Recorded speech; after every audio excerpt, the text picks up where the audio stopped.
Just a few days ago, myself and many others awoke to see legendary Muppet performer Frank Oz trending on Twitter. My first reaction was to check he was alive, which thankfully he was, but the actual reason for his trending status was shocking nonetheless. It's always been assumed that the puppeteer, known for bringing life to Fozzie Bear and Miss Piggy amongst others, had retired from performing about 20 years ago, but as it turns out, Oz has just now revealed in an interview, "I'd love to do the Muppets again, but Disney doesn't want me." Wow, I'm already getting a sense of deja vu here. So, what's the mouse been up to this time?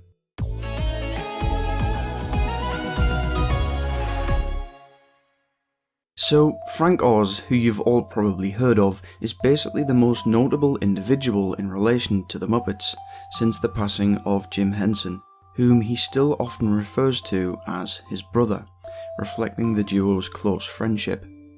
Likely as a result of Henson's death during the 90s, Oz took a step back from working with the Muppets, which is why his characters often had reduced roles in the Muppet projects from this period. At the time, Oz cited the reason for this being that he wanted to shift his focus to directing films, expanding his career beyond just working with puppets. But some new information that's came to light in the aforementioned interview seems to suggest otherwise. An excerpt from the article written by Hedley Freeman reads, "Oz hasn't worked with the Muppets since 2007. This is debatable, but I'll get to that in a sec. And I assumed he'd retired, but I assumed incorrectly. Quote, I'd love to do the Muppets again, but Disney doesn't want me, and Sesame Street hasn't asked me for 10 years. They don't want me because I won't follow orders and I won't do the kind of Muppets they believe in." End quote. So the way I see it, Frank Oz had the exact same issues with the handling of the Muppets franchise as Steve Whitmire, who stuck with the Muppets but was later fired for his troubles. Oz, however, has always came across as particularly blunt and to the point with his opinions. As he said himself, he straight up won't follow orders from higher-ups if he believes they're wrong. But considering the Muppets property is literally the life's work of his departed best friend, whom he knew more than anyone, it's understandable that being given instructions by employees who never even knew the man would probably touch a nerve. The interview continues. He can't bear to watch the Muppets or Sesame Street today. Quote, "The soul's not there. The soul is what makes things grow and be funny, but I miss them and love them." In reference to the present state of the Muppets franchise, he adds, "There's a demarcation line between the Jim Henson Muppets and the Disney Muppets. There's an inability for corporate America to understand the value of something they bought. They never understood with us that it's not just about the puppets, it's about the performers who love each other and have worked together for many years." End quote. Yeah, so this is literally like taking Steve Whitmire's interview where he tries to get across his point after being fired and rewording that same message. It really seems that those close to Jim took his values to heart and continue to do so in his absence. But at this point, there are very few of the original performers still working for Disney and the Muppets, with those remaining probably just keeping quiet for the sake of their jobs and livelihood. So, asking the big questions now, did Disney fire Frank Oz? To put it simply, no. The Muppets brand in fact wasn't even purchased by Disney until 2004, and as mentioned earlier, Oz had already taken a step back from the Muppets of his own choice during the 90s. He's actually quoted as saying, "I was off directing for 6 months and I couldn't say to the Henson Company, you can't use these puppets for 6 months, so I had to give it up, but I do miss it." Initially, Oz's characters would be performed by various other puppeteers before dubbing in Oz's vocal performance whenever he was available, which became tedious over time and eventually resulted in a full-time replacement being hired in 1998. Unlike the New Kermit fiasco, however, Frank Oz himself actually chose who he wanted to perform each of his characters, with Eric Jacobson taking over the majority of his roles, who in my opinion does a fantastic job at performing Oz's characters, as Jacobson's voices and mannerisms are largely indistinguishable from the originals, especially in the eyes of most audience members.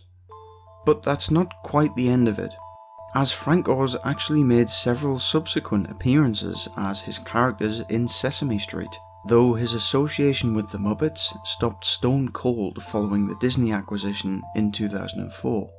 The reason behind Oz's particular distaste towards Disney will be explored in my next Muppets video, so be sure to subscribe so you don't miss out. Anyway, the Muppet Wiki conveniently lists every subsequent appearance of Frank Oz after Eric Jacobson started performing his characters, primarily consisting of Bert and Grover.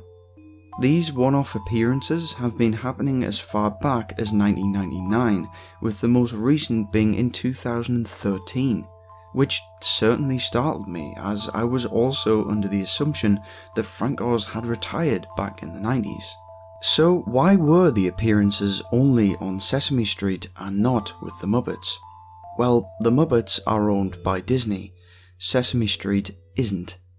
Though Oz was actually approached by Disney to return for 2011's The Muppets, but he actually turned it down, stating, "I wasn't happy with the script, I don't think they respected the characters, but I don't want to go on about it like a sourpuss and hurt the movie." However, this particular film went on to become the best performing Muppet movie ever and was widely praised by critics. So after seeing the movie for himself, Oz went back on his words to some extent, revealing, "I felt the movie was really sweet and fun, a little too safe, a little retro, I prefer more cutting edge with the Muppets. But the main thing is everybody got back to appreciating the Muppets." This is true because I myself became a fan of the Muppets at this point.